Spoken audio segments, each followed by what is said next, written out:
What would you do if the man you were about to marry slapped you in front of hundreds only for the world to discover he never loved you? He just needed a cover. Celeste Morgan stood in front of the mirror, barely breathing. The wedding dress fit perfectly, ivory silk with hand-beaded details that sparkled under the warm vanity lights. Her hair was swept back in soft waves, her makeup light and glowing. She looked like a bride, the kind of bride people take pictures of. The kind of bride people expect to be beaming with joy. But inside, Celeste felt like she was holding her breath underwater. Her chest was tight, her stomach ached, and the smile on her face wasn't real. "You look stunning," a voice came from behind. Celeste turned slightly. Jenna Fields, her best friend since middle school, stood by the doorway with wide eyes and a proud grin. "Like a real-life queen," Jenna added, stepping into the room. Celeste gave a small smile. "Thanks." Jenna tilted her head, studying her. "You okay?" Celeste hesitated, then nodded. "Just nerves." But it wasn't the truth. Not really. She didn't feel nervous, she felt unsure. Like her body was dressed for a dream, but her heart was stuck in a question mark. She hadn't known Marcus Grant for that long. They met at a business networking event maybe 5 months ago. He was smart, confident, said all the right things, carried himself like a man who knew where he was going and made you want to follow. When he proposed, it felt too fast, too shiny, too sudden. Celeste hesitated, but her mother called. Evelyn Hart was firm. "Good men don't wait forever," she had said, tapping her wine glass. "You're not 21 anymore, Celeste. It's time you settle down." So she said yes. And now here she was, dressed in white, about to walk into a future that didn't quite feel like hers. Jenna handed her a glass of water.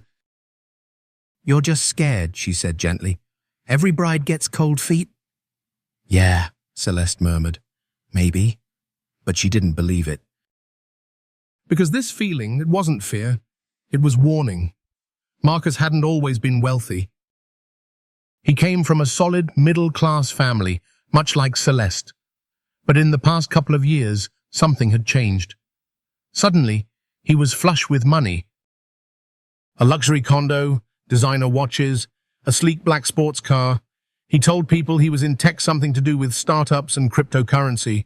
Most people didn't understand it. But the money, that was real. And his mother, Ruth Morgan, was very proud. Proud in the way a person becomes when their child succeeds beyond the neighborhood. Proud in the way that carries a quiet sharpness. From the beginning, Ruth made it clear she didn't quite see Celeste as a match. "She's sweet," Ruth had once said during an engagement brunch. "But I do hope she can grow into this lifestyle." Celeste remembered the traditional family gathering held weeks before the wedding. Her family came in full-color, vibrant fabrics, joyful music, dancing, singing, laughter. Her father gave a speech that made people cry. Her aunts cooked enough food to feed a village. There were stories and prayers, hands held and blessings spoken, but Marcus's side, they sat stiff, unmoved. Ruth had barely smiled. Later, Celeste overheard her speaking with 2 other women. "She comes from a very different background," Ruth said with a polished frown. "They're louder, less refined." "Danielo, excuse me. Marcus needs someone who matches where he's going, not someone he has to bring up." One woman nodded. "She's lucky he chose her." Celeste had stood just behind the doorway, her breath caught in her chest. "That night," she told Marcus. He sighed. "She didn't mean it like that. She said, 'I'm lucky you picked me.' She just worries. Let it go." He never defended her, not once. The days leading up to the wedding were filled with calls, RSVPs, fittings, tastings. But Marcus grew distant. His voice was clipped. His texts became shorter. When she asked him about something as simple as seating arrangements, he brushed her off.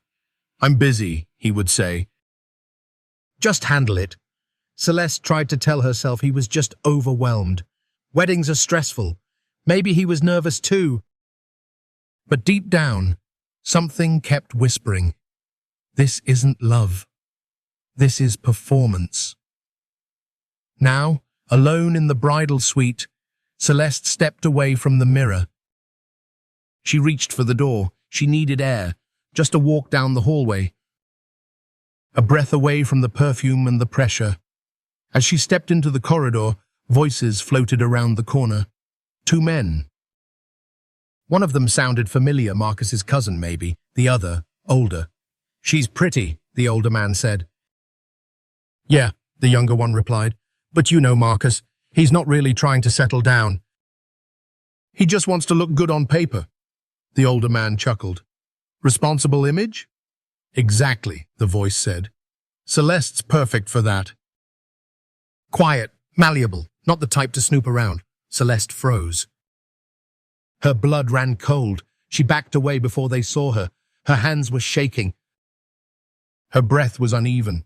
The feeling that had been sitting quietly in her chest all morning now roared like a siren. Was this real? Was she being used? Had Marcus picked her? Not for love, but for optics. She returned to the room, heart racing. The music had started. People were gathering. It was almost time. Celeste looked at herself one last time in the mirror, and the woman looking back, she wasn't just nervous. She was awake. The music was playing. The guests were standing. The doors had opened wide. Celeste Morgan took her first step down the aisle, shoulders back, chin high, bouquet trembling in her hands. This was supposed to be the moment little girls dream of. The moment where all the waiting made sense. But as she walked past row after row of faces, Celeste couldn't shake the feeling that most of them weren't there for her. They were there for the image. She saw her mother, Cora Evelyn Hart, smiling with soft eyes. Her cousins gave her a quiet thumbs up. And Jenna Fields, her best friend, stood at the end of the line of bridesmaids, giving her the kind of look that said, "You've got this." But on Marcus Grant's side of the room, it was different. The smiles were polite, but tight. The eyes didn't sparkle with joy. They scanned her like a guest speaker at a private club who had said too much. When Celeste reached the altar, Marcus looked at her. His suit was sharp. His expression? Controlled. "You look good," he whispered. "Not beautiful, not breathtaking, just good." Celeste nodded, pushing back the sting. The pastor began the ceremony. Words blurred. Promises floated through the air like rehearsed lines. But Celeste felt like she was watching a play she hadn't auditioned for. Then came the part she'd waited for. "The couple will now jump the broom," the pastor announced. A soft tradition, sacred, passed down from Celeste's grandparents to her parents. A symbol of two people sweeping away the past and stepping into their new life. She turned to Marcus with a hopeful smile. His face twisted slightly. "I'm not doing that," he muttered. Celeste blinked. "What?" "It looks silly," he said. "Let's just move on." Her heart sank. "It's part of my culture," she whispered. "It means something to me." Marcus shook his head. "Not now, Celeste. This isn't the time for backward stuff." The room was still. The pastor looked confused. A few guests shifted in their seats, but Marcus had already moved on. And for the second time that day, Celeste realized he had no intention of meeting her where she stood. At the reception, everything looked perfect on the surface. Golden lights, champagne flutes, a 4-tier cake with gold trim and delicate pink sugar roses, the kind of scene people post on Instagram with captions like "Dream Wedding." But Celeste? She stood alone near the entrance. Marcus wasn't beside her. He was near the bar, laughing quietly with two men in tailored suits, one of them the same man she overheard in the hallway. He didn't look over once. Guests came and went, offering congratulations, hugs, compliments on the dress. She smiled, nodded, posed for photos, but inside, her heart felt like glass sitting too close to a flame. Then Ruth Morgan, her new mother-in-law, took the microphone. The room went quiet. "I just want to thank everyone for coming today," Ruth said, lifting her wine glass. "My son Marcus has always been a man of vision. A builder, a leader." Celeste stood frozen. Ruth continued. "It takes courage to marry someone from a different background. Someone with different customs. But Marcus has always had a generous heart. He's willing to give others a chance, even when they come from worlds far from his own." Celeste's breath caught. Guests glanced sideways. Some shifted. Jenna squeezed her hand under the table. "Marcus?" He sipped his drink. He didn't interrupt. He didn't object. He didn't defend her. He just let it happen. Later, during the cake cutting, Chloe Reed, Marcus's cousin who had baked the cake, stood with a wide grin and said into the mic, "Some families give gifts, some help with planning, and some just show up to enjoy." A few people laughed. Most didn't. Celeste felt the blood drain from her face. They were mocking her family. The ones who came with music and love and food, who may not have money, but gave their whole hearts. She turned to Marcus. "Did you hear that?" she whispered. He glanced at her. "It's just a joke." "No," she said quietly. "It was disrespectful." "You're making a scene," he muttered. Celeste pulled back. "A scene?" "Your mother insulted me. Your cousin just mocked my family. And you're standing there, doing nothing." Marcus set down his drink. "This isn't the time." Celeste looked around the room. People were watching. Phones were out. Some eyes held sympathy, others curiosity, but no one moved. No one said a word. In that moment, Celeste realized something. This wasn't just a cold reception. This was rejection wrapped in crystal glasses and designer linens. And Marcus? He wasn't her partner. He was the performance. She had been invited to fit in, not to belong. The music had softened. The lights in the reception hall dimmed to a golden hue. Celeste Morgan stood beside Marcus Grant, posing for pictures in front of their towering 4-layer wedding cake. It was beautiful white fondant with hand-piped roses and edible gold trim. But her smile was no longer real. It was stretched thin, fragile, like porcelain hiding a crack. She glanced at Marcus. He wasn't holding her hand. He wasn't even looking at her. His attention was on his phone again, texting someone, laughing under his breath. Jenna Fields, her best friend, appeared beside her and whispered, "Are you okay?" Celeste gave the same answer she'd been giving all day. "I'm fine." But she wasn't. She was drowning in silk and silence. The MC tapped the microphone. "Ladies and gentlemen, before the cake cutting, let's hear a few words from the bride and groom's families." A few claps. Then Ruth Morgan rose from her table, wineglass in hand. Celeste tensed. Again, Ruth took the mic. Her smile was wide, but her voice held an edge sharp enough to cut. "I just want to say how proud I am of my son," she began. "Marcus has always had vision. Drive.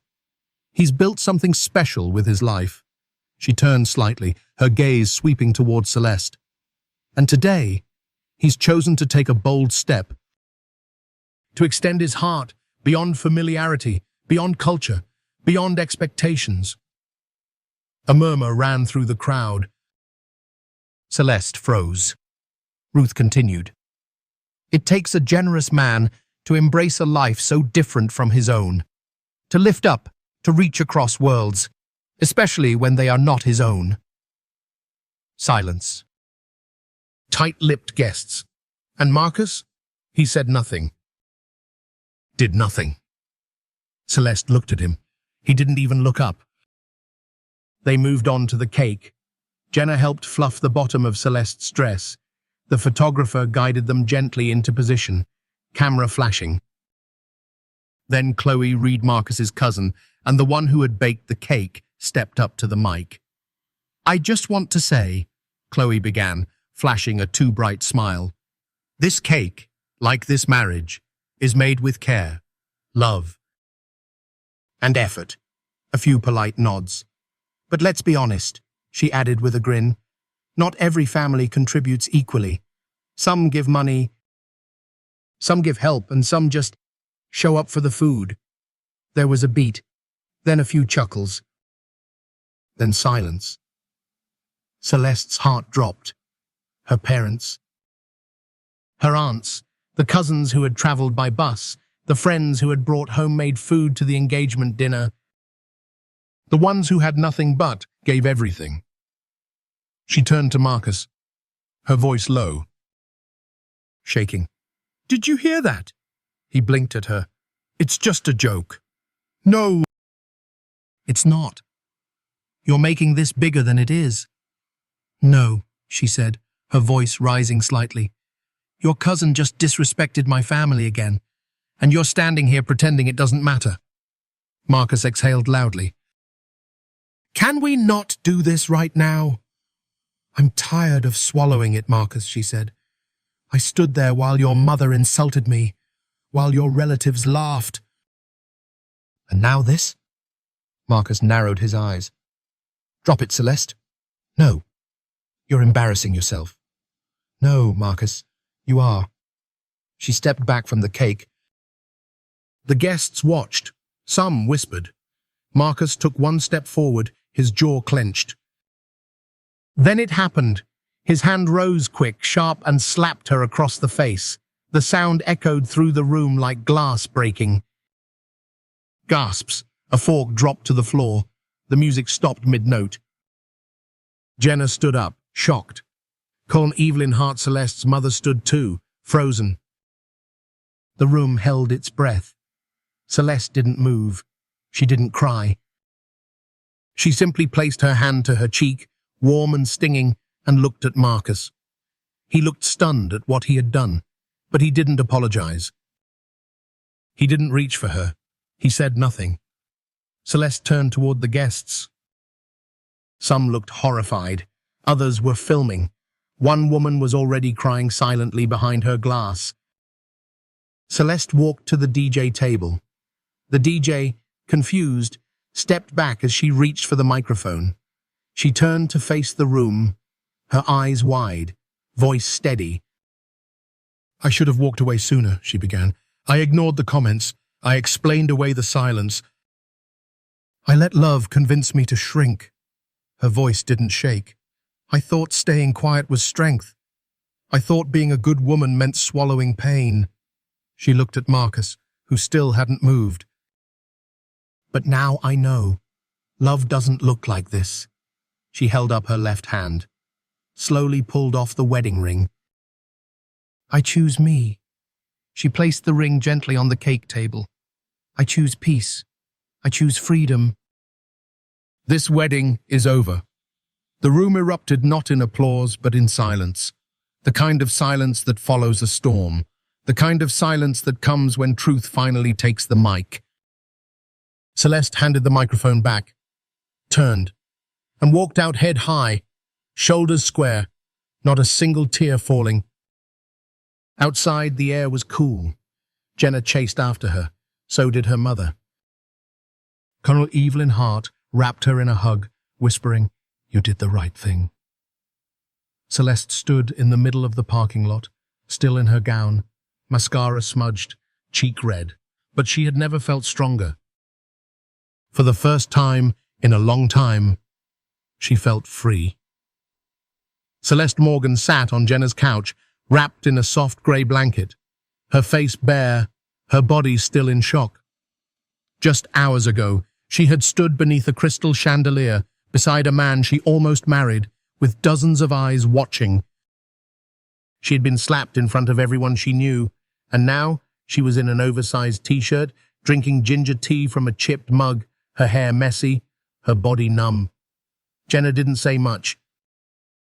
She just sat beside her, letting the silence breathe. But silence didn't last long. Celeste's phone began to buzz. Then again and again she ignored it. Then Jenna's phone rang. then another buzz, then another. Something's happening, Jenna said, reaching for her phone. She scrolled, then stopped. Her eyes widened. Oh my God! Celeste looked up slowly. What? Jenna turned the screen. A video. Posted barely an hour ago. Already over 1 million views. The caption read, "Bride cancels wedding after public slap, then gives speech that stuns everyone." The video played. It was all there. The slap. The stillness. Celeste walking to the mic, her voice clear and strong. "I choose me. I choose peace. I choose freedom. This wedding is over." Then the ring, left on the table like a declaration. The comments rolled fast. "I've watched this 10 times. She's a hero." The courage. "I'm crying. No one deserves that. She did what so many are too afraid to do. This is why women's voices matter." Celeste stared at the screen. The world had just watched her pain. But instead of shame, something else stirred in her chest. Power. By morning, it was everywhere. Major news outlets picked it up. Had Justice for Celeste trended within hours. So did #Walk Away with Dignity. Talk shows replayed the video. Celebrities retweeted it with heart emojis and words like strength, grace, and example. Celeste's inbox overflowed emails, DMs, texts from strangers across the country. Some were survivors of domestic abuse. Some were women who had swallowed hurt for years.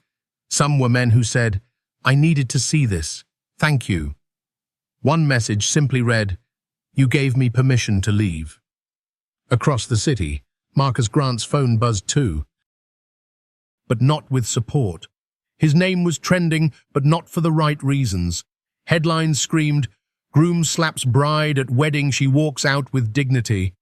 Celeste Morgan's mic drop moment sparks national conversation. Who is Marcus Grant and why did he think this was okay? Reporters waited outside his condo. Sponsors withdrew business deals. A board seat was quietly revoked. The investors who once called him brilliant now called him a liability. Ruth Morgan, his mother, was caught by cameras ducking into a car, sunglasses on, lips tight. She gave no statement, but her silence said enough. Celeste stayed offline for a few days.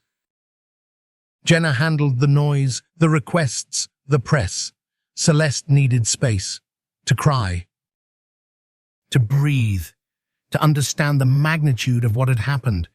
But she also needed to remember that she didn't do it for the headlines. She did it because her heart told her, enough. A few nights later, she stood in front of her bathroom mirror, not in a wedding gown, not in makeup, not in anyone else's expectations. Just Celeste. Raw, real, and for the first time in a long time, proud. She looked herself in the eyes and whispered, "You didn't stay quiet." The next morning, Celeste agreed to one interview with a calm, older woman on a late-night talk show known for handling trauma with care. They met in a quiet studio, no audience, just lights, water, and 2 chairs. The interviewer asked gently, "Why did you take the mic?" Celeste thought for a moment, then said, "Because if I didn't speak then, I would have never trusted my voice again." The interviewer leaned forward. "And what do you want people watching to know?" Celeste took a deep breath. That walking away isn't failure. That leaving isn't weakness. That saying, "This hurts me," is not something to be ashamed of. She added, "I thought the worst thing that could happen was calling off a wedding, but the real worst thing would have been staying." When the segment aired, it hit 4 million views in 2 days. Book agents reached out. So did survivors, shelters, advocacy groups. And through it all, Celeste kept saying the same thing. "I didn't mean to start a movement. I just finally listened to myself." It had been 3 days since Celeste Morgan walked away from her wedding. 3 days since she stood under the glow of chandeliers and said, "I choose me," with a bruised cheek and a broken heart. The world was still buzzing. Her name trended across platforms. Her video speech was being played in college classrooms, support groups, church services, but nothing could have prepared her for what came next. That morning, Jenna Fields rushed into the living room, her phone glowing in her hand, her voice breathless. "Celeste," she said, eyes wide, "you need to see this." On the screen was a breaking news banner. Tech entrepreneur Marcus Grant arrested for multi-million-dollar scam operation. Celeste sat up straight, blinking at the headline. Jenna kept scrolling. Grant, who made headlines just days ago for a scandalous wedding incident, was arrested this morning by federal agents at his penthouse residence. Authorities confirm he is being investigated for wire fraud, identity theft, and running multiple shell companies disguised as tech startups.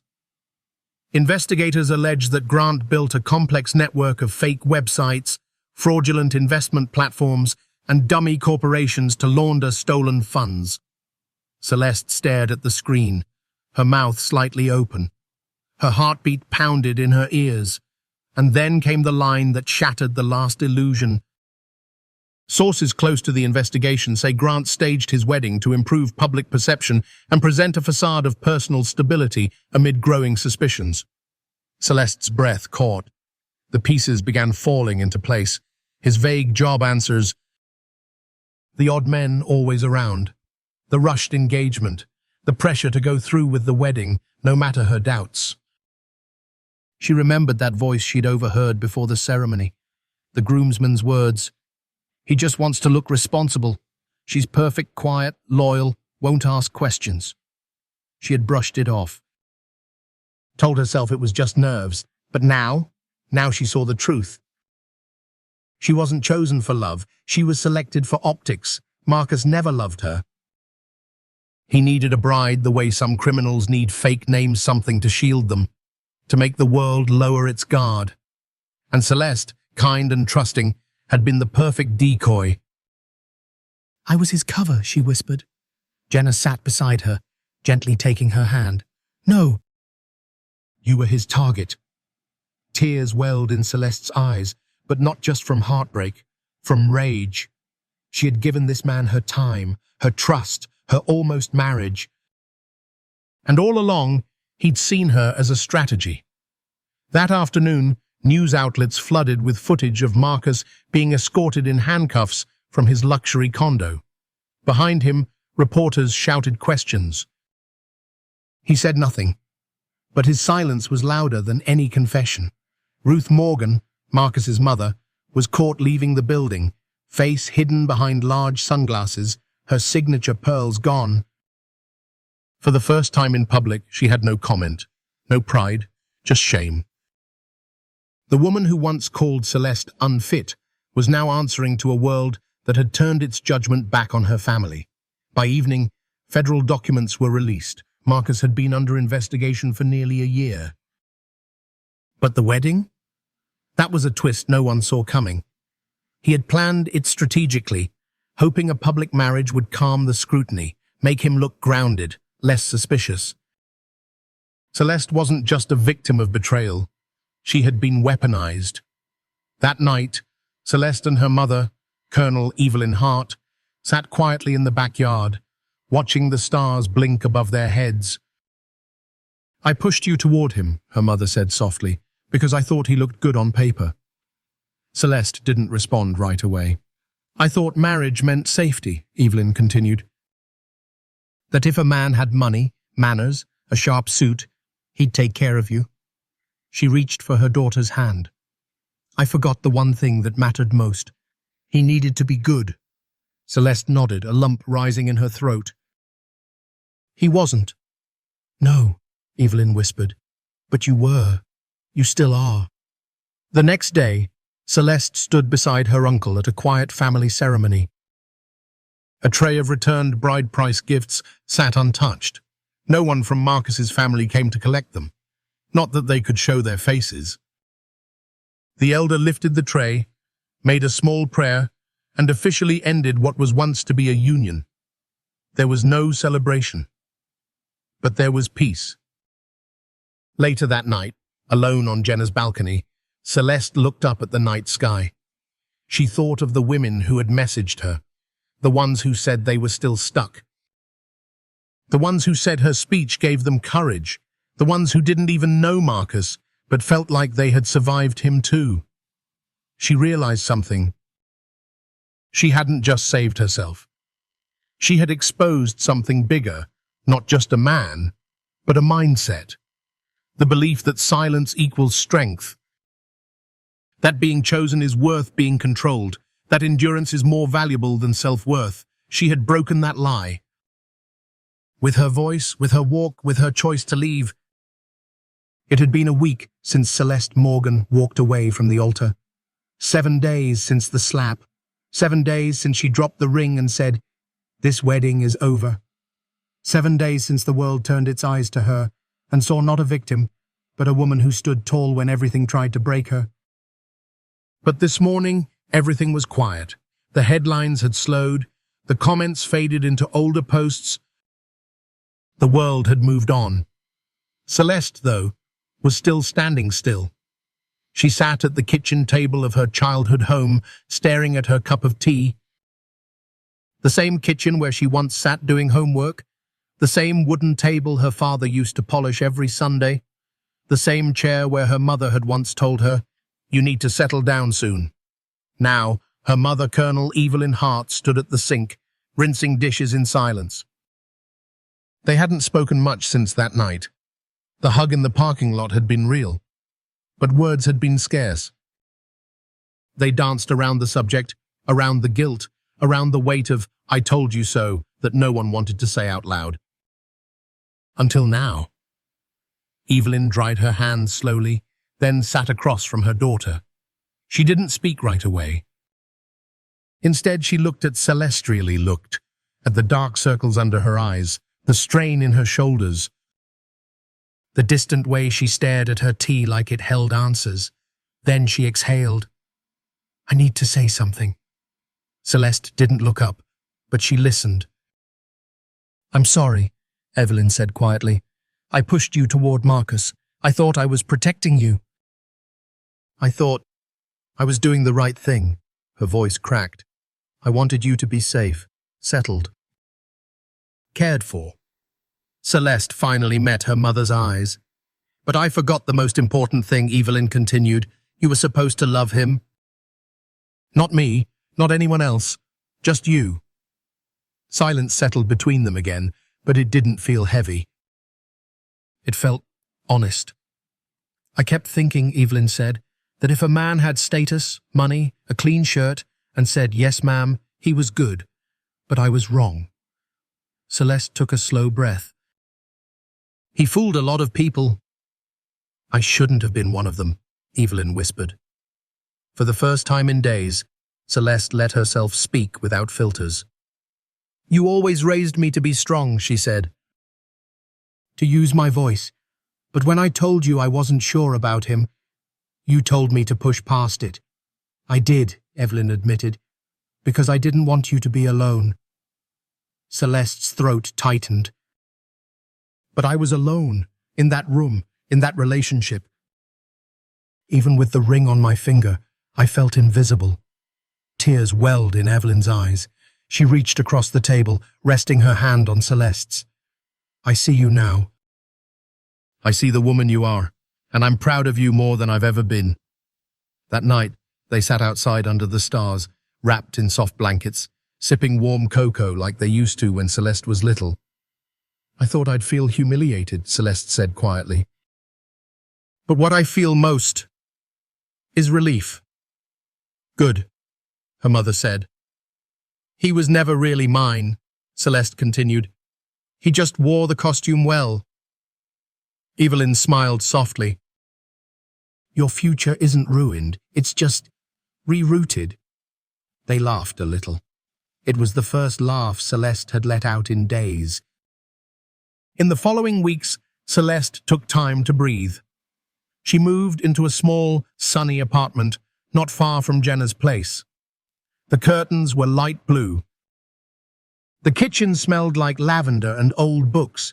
There were no suits, no perfect photographs, Just space, and quiet, and healing. Some days she wrote, some days she cried, some days she didn't get out of bed until noon. But every morning she whispered the same 3 words. You walked away. Not out of fear, not out of failure, but out of freedom. Jenna visited often, bringing home-cooked meals and magazines she never read. One afternoon, as they sipped tea on the balcony, Jenna said, You know, you could help people. Celeste raised an eyebrow. Me? Jenna nodded. Your story, it's powerful. People need to hear it. I'm not ready for stages, Celeste said with a weak laugh. I'm not talking TED Talk, Jenna grinned. I'm talking your journal. Your words. Maybe it's not just for you anymore. Celeste looked down at the leather-bound book in her lap. She'd filled it every night since the wedding. With fear, with rage, with truth. Maybe Jenna was right. Maybe her pain had a purpose beyond herself. That evening, she flipped open the first page and began again. Celeste Morgan sat on her tiny balcony as the sun dipped behind the rooftops. A breeze rustled the leaves of the plant Jenna had given her, the one she nearly forgot to water for days after the wedding. In her lap rested a leather-bound journal. Its pages were filled with everything she hadn't said out loud. The silence after the slap. The heartbreak of being chosen only for appearance. The ache of watching her mother realize she was wrong. She hadn't meant to write a book. She had just needed to breathe. At first it was simple, a list of what she wished she'd known. Then it became letter zones she'd never send. To Marcus, to Ruth, to the girl in the mirror wearing that dress. Later, the pages turned into memories. Moments she had buried under politeness and wedding invitations. The night she sat alone at a bridal shower while everyone laughed around her. The time Marcus told her to stop overreacting after someone insulted her culture. The slow, suffocating way her voice had shrunk to accommodate his ego. Each word on the page felt like a breath let out. A weight released. One rainy evening, Jenna dropped by with takeout and a bottle of wine. She spotted the open journal and smiled. Still writing? Can't seem to stop, Celeste admitted. Jenna settled in beside her, chopsticks in hand. You shouldn't. Celeste looked skeptical. It's just my story. Exactly, Jenna said. And how many women out there have the same story but no words for it? Celeste didn't answer. Not yet. But that night, she reread what she had written. She cried at some pages, laughed at others. And when she closed the book, a thought came quietly but clearly. Maybe this isn't just for me anymore. A week later, she emailed a few pages to a friend of Jenna's, an editor at a small independent publisher. She didn't expect much. Maybe polite encouragement, maybe silence. But 2 days later, her phone rang. I don't know who you are, the voice on the line said, but I read 10 pages and couldn't stop. You have something powerful here. Celeste sat on her couch, stunned. You think so? I know so. When you're ready, I want to talk about helping you shape this into something more. For the first time since the wedding, Celeste felt excited. Not nervous. Not numb. Excited. She got to work. Every morning she lit a candle and sat by her window. She didn't write like she was explaining. She wrote like she was telling a friend who needed to hear the truth. And the title. It came to her on a quiet Thursday morning. I Walked Away, a true story of courage and freedom. The book took 3 months to complete. In that time, Celeste changed. She smiled more, ate better, slept deeper. The shame faded, the strength remained. Her mother, Evelyn, read every draft. There were parts that made her cry, others that made her hug her daughter and whisper, "Thank you for not giving up on me either." When the book released, it didn't hit shelves with fireworks. It started quietly, passed between hands in living rooms and libraries. But something about it stuck. People saw themselves in it, not just women, not just brides, but anyone who had ever been told to be grateful, anyone who had been told they were too much or not enough, anyone who had silenced their gut because someone said, "That's normal." The book spread. Book clubs picked it up. Church groups, domestic violence shelters. TV hosts called it unflinching. Reviewers called it raw and redemptive. But Celeste didn't care about the charts.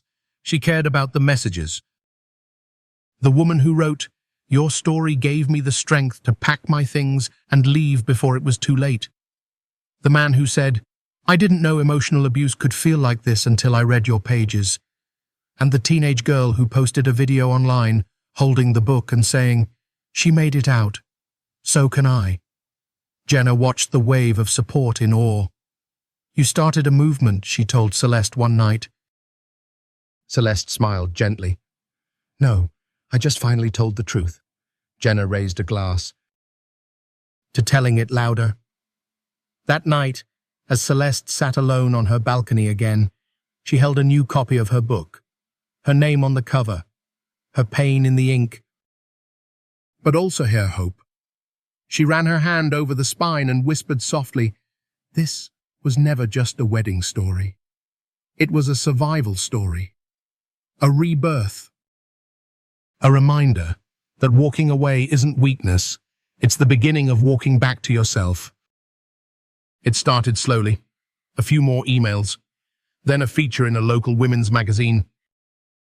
Then a podcast host invited Celeste Morgan to talk about "I Walked Away." At first, she almost said no. The idea of speaking out loud to strangers felt overwhelming. But Jenna reminded her, "You've already spoken once. On the mic, in front of hundreds, this is no different. Just quieter." So Celeste said yes. The podcast episode aired on a Tuesday. By Friday, it had over 50,000 downloads. By Sunday, the host's inbox was flooded. Messages from women, from men, from teenagers, from mothers who didn't know how to help their daughters, from sons who watched their sisters shrink inside broken marriages. One woman wrote, "I stayed in silence for 17 years. After I heard Celeste's story, I told my husband I was leaving." Another said, "I bought the book for my daughter. She's 22 and dating someone who reminds me too much of Marcus." A pastor reached out, asking if they could use a section of her story in their next sermon about truth and courage. Celeste read every message, some with tears, some with a hand over her mouth in disbelief. "I didn't think it would matter," she told Jenna one night. "I thought it was just my story." Jenna smiled. "That's what makes it powerful." Then came the national interview request. A primetime slot, with a host Celeste had grown up watching, the kind of show her mother never missed. Celeste said yes, and the world listened. She sat in a soft blue chair, lights dim, cameras rolling. The host leaned forward. "Celeste, when you said, 'I choose me,' did you know it would resonate the way it has?" Celeste smiled, not nervous this time, certain. "No," she said. "I wasn't trying to be a symbol. I was just trying to survive." The host nodded. "What do you hope women people take from your story?" Celeste paused, then said, "That silence isn't strength. That leaving doesn't mean you've failed. That you don't need to be bleeding for people to believe you're hurting." The clip went viral. Not because it was dramatic, but because it was honest. Because she spoke the words so many people had swallowed. Because her calm wasn't bitterness, it was earned. After the show aired, sales of her book doubled, then tripled. But more than numbers, something else began to happen. People started reaching out to each other. Friends checked in. Churches organized discussion groups. Women's shelters ordered the book in bulk. Bookstores set up courage corners with titles like hers on display. But Celeste's favorite moment came in the form of a handwritten letter from a retired teacher in Michigan. "I'm 73, it read. "I was married to a man who never raised his voice. But he raised his silence like a wall between us every day for 42 years. I thought that was just marriage. But when I read your story, I realized I had disappeared. I walked away last month. It's not too late. Thank you for showing me. Celeste held the letter to her heart and wept. People began calling her the woman who walked. But Celeste didn't want a crown. She wanted change. So she started working with advocacy groups. She partnered with shelters to create writing workshops so others could tell their stories too. She funded the printing of her book for free distribution at libraries and clinics. She spoke at a high school where young girls had read her story in class and made posters that said, "My voice matters. We walk with Celeste." She couldn't stop smiling that day. Then, one afternoon, her publisher called. "CNN wants to name you one of their Voices of the Year," he said. Celeste was quiet for a moment. Then she laughed softly. "All this," she whispered, "because I picked up a microphone and told the truth." "No," the publisher said, "because you picked yourself." Back home, she stood on her balcony, wind in her hair, watching the city glow. She didn't need fame, or more interviews, or applause. She had something more precious, peace. She turned back to her small apartment, to the shelves filled with letters, to the flowers people had sent, to the wall where she had pinned a quote from her own book, "You don't have to stay just because you started." She sat down at her desk, opened a fresh notebook, and began to write again. Not about Marcus. Not even about the slap, but about what came after, about healing, about building, about what happens when women stop shrinking to fit and start rising to lead. The room was elegant, polished, historic. Velvet curtains framed tall windows. Crystal chandeliers sparkled above carefully arranged tables. Every seat was filled, but there was a hush like the whole room was holding its breath. Celeste Morgan stood backstage, her hands clasped together, the soft blue lights brushing the edges of her satin gown. Tonight, she was being honored. Not for being famous, not for going viral, but for something that, months ago, had nearly broken her, for walking away. The Voice of Courage Award. Presented by a National Advocacy Foundation, the ceremony recognized individuals who sparked real social change, not through wealth or power, but through truth. Celeste had declined it at first. "It's not about me," she told the organizers. "It was just something I had to do."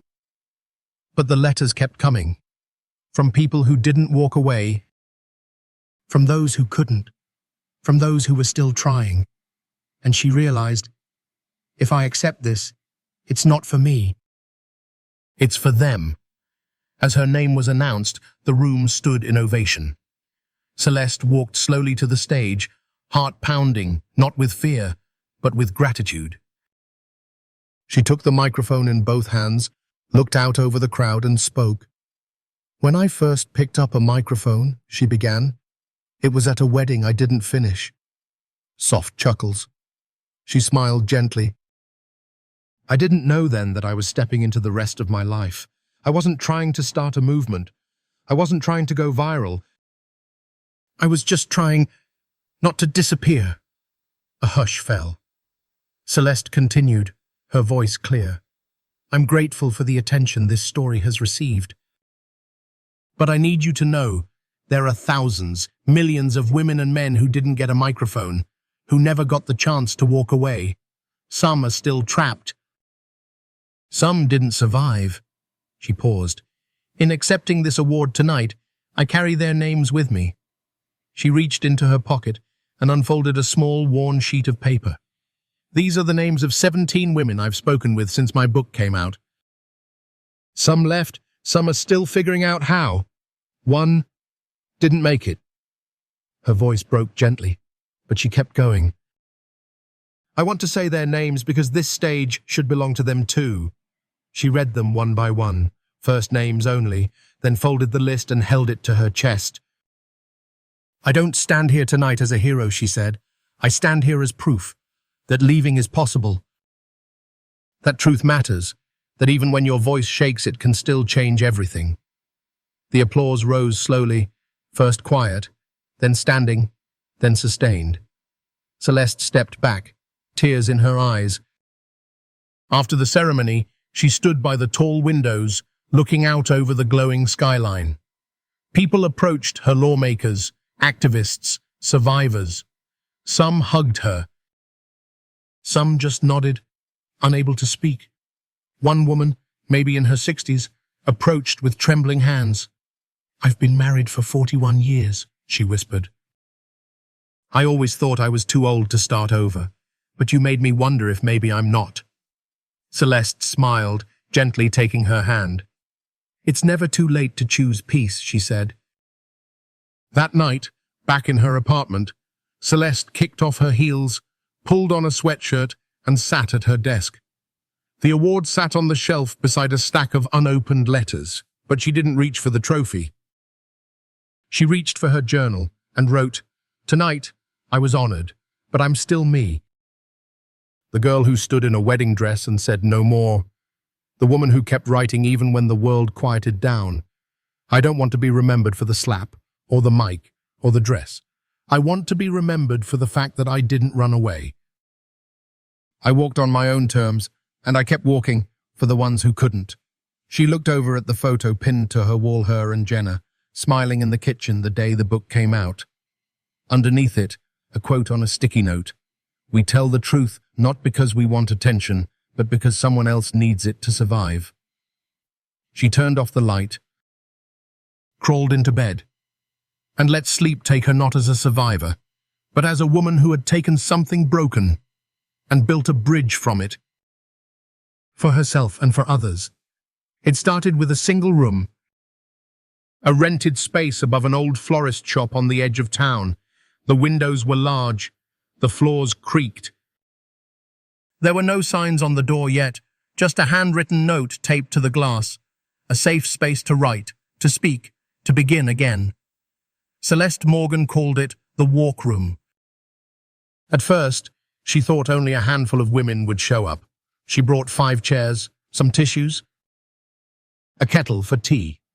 But by the end of the first month, she had to borrow folding chairs from the library next door. They came quietly, carrying stories in their eyes. Divorced mothers, newly single fathers, college students, retired nurses. Some had left relationships, some hadn't yet. They came not to be saved, but to be seen. Celeste didn't teach. She listened. She let others write their own truth the way she once had. Sometimes all someone needed was 5 minutes with a pen and no judgment. One woman, during a session, said, "This is the first time I've ever said it out loud," and Celeste simply nodded and whispered, "That's more than enough." The walk room became more than a gathering. It became a movement. Local schools asked her to speak to young women about self-worth and boundary setting. Churches invited her to lead support circles for couples. A few men joined the group, toot first sheepishly, then with confidence. They spoke about pressure, about silence, about guilt. Celeste welcomed them all. Because the pain of being erased didn't belong to one gender. It belonged to anyone who had ever felt too small in their own life. Her mother, Evelyn, visited often. She helped set up chairs, brought fresh flowers, even led a session once, titled, "I loved my daughter enough to say I was wrong." Celeste never forgot that night. The room wept, so did she, but the healing felt real-earned. Then came the foundation offer. A private donor anonymous at first wanted to fund the expansion of the walk room into a national program. Support groups, digital resources, a writing curriculum for survivors, scholarships for women starting over. Celeste read the proposal in disbelief. It wasn't just an idea now, it was a future. At the press conference, when asked what her vision was, Celeste said, "To create a world where walking away isn't a last resort, it's a first act of hope." A year passed. The walk room spread to 5 cities, then 10 parties. Her book was now part of college curricula across the country. Young girls carried it in their backpacks. Mothers gifted it to daughters. Therapists kept copies on their shelves. But Celeste stayed grounded. She still hosted Tuesday night sessions at the original space above the florist. Still brought peppermint tea. Still arrived early to fluff the pillows. Because she knew, no matter how big the stage gets, real change still happens in small, quiet rooms. Then one evening, after the final session of the year, she found a letter tucked into her bag. It wasn't signed, but the handwriting was soft, a little shaky. I was going to end my marriage quietly, pack my things, leave a note. But your words gave me something else, a way to leave with dignity, a way to speak instead of vanish. Thank you for walking first, so others could follow. Celeste closed the letter, her heart heavy and light all at once. That night, she stood alone in the walk-room. No one else was there. Just her. And she whispered into the empty air. This was never about leaving. It was always about coming home to ourselves. Back at her apartment, she poured a glass of water and stepped onto the balcony. The city lights glowed. The wind was cool. And for the first time in a long time, there was no ache in her chest. Only space, only breath. She thought of that day in the wedding dress, of the silence before the storm, of the slap, of the microphone, of the words, I choose me. And she realized she hadn't just walked away from something. She had walked towards something. Something honest. Something whole. Something hers. Not every story ends in forgiveness, or reconciliation, or a new love. Some stories end in clarity. And that Celeste knew now was enough. She smiled, closed her eyes, and whispered into the wind, for every woman still waiting for permission, you already have it. You always did. There comes a moment in every life when silence feels safer than truth. But Celeste Morgan showed us that the real danger lies in staying quiet when your heart is screaming. Her journey reminds us that strength isn't measured by how much we endure, but by how bravely we walk away from what no longer serves us. Walking away is not weakness. It's wisdom. It's knowing that being chosen means nothing if you have to shrink to stay. In a world that often rewards appearances over authenticity, Celeste chose peace over performance. She spoke up when it was hardest. She walked out when the room wanted her to stay. And by doing so, she didn't just save herself, she lit a path for others. This story isn't just about betrayal or healing, it's about reclaiming your voice, your value, and your future. May we all remember, you don't need permission to leave what hurts. You only need the courage to choose yourself. And when you do, that choice becomes your power.